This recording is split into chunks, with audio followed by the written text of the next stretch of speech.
সাদা আটা আর লাল আটা? লাল আটা ভালো, এটা তো বুঝছি, কিন্তু এটার পার্থক্য আসলে সাদা আটাটা অরিজিন থেকে সবকিছু দুইটা জিনিস। প্রথমত হচ্ছে লাল আটার মধ্যে কি থাকে? লাল আটার মধ্যে আঁশ থাকে। লাল আটার মধ্যে বি ভিটামিন গুলো থাকে, অন্যান্য ভিটামিন গুলো লাল আটার মধ্যে পাওয়া যায়। কিন্তু যখন আটাটা যদি সাদা হয় তাহলে তার মধ্যে এই জিনিসগুলো পাওয়া যায় না। আটা সাদা হইলে তার মধ্যে আঁশ পাওয়া যায় না। আটা সাদা হইলে তার মধ্যে বি ভিটামিন গুলো পাওয়া যায় না। একজন মানুষ লাল আটা খেয়েছে, আরেকজন মানুষ হচ্ছে সাদা আটা খেয়েছে, কোনটা ভালো আসে? হ্যাঁ, আপনারা খান লাল আটা, লাল কালার ভালো।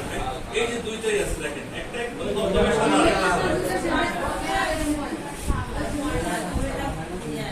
দেন এটা ভিটামিন আছে, এটার মধ্যে আঁশ আছে। আচ্ছা ওই আটাটা সাদাটা ঘুমে লালটা ঘুমে বুঝি ভাই বুঝি ভাই আচ্ছা, আগে এক সময় আপনারা ভাত, আমরা যখন ভাত খেতাম তখন দেখতাম যে চালের উপরে একটা আবরণ থাকে। হ্যাঁ, চালের উপরে একটা আবরণ থাকতো না, লাল আবরণ।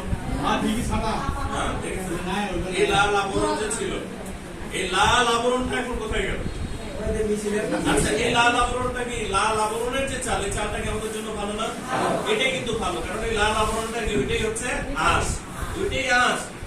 এটা কিন্তু আমাদের শরীরের জন্য ভালো ছিল, কিন্তু এটা এখন কিন্তু পাওয়া যায় না। এখন কি হয়? এখন কি হয়? এখন যদি আপনার এক প্লেট ভাতের মধ্যে একটা লাল ভাত পড়ে, আপনি কি করবেন? এটা ফেলে দে, আপনি ফালাই দে। ফেলে দেন।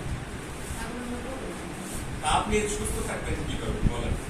কারণ এই আঁশ যেটা, তাহলে আমরা দেখি দুই ধরনের আঁশ ছিল, একটা দ্রবণীয় আর একটা হচ্ছে অদ্রবণীয়। তাহলে আমরা এখন একটু জানি যে দ্রবণীয় আঁশ কোথায় পাওয়া যায় আর অদ্রবণীয় আঁশ কোথায় পাওয়া যায়। সমস্ত ধরনের শাকের মধ্যে কি পাওয়া যায়? অদ্রবণীয় আঁশ পাওয়া যায়, সুতার মতো আঁশটা পাওয়া যায়। যেমন আপনি যখন হচ্ছে খাবেন, আপনি যখন কচুরলতি খাবেন, তখন এর মধ্যে কি পাওয়া যায়? এই আঁশটা অনেক সময় পাওয়া যায়, অদ্রবণীয় আঁশটা পাওয়া যায়।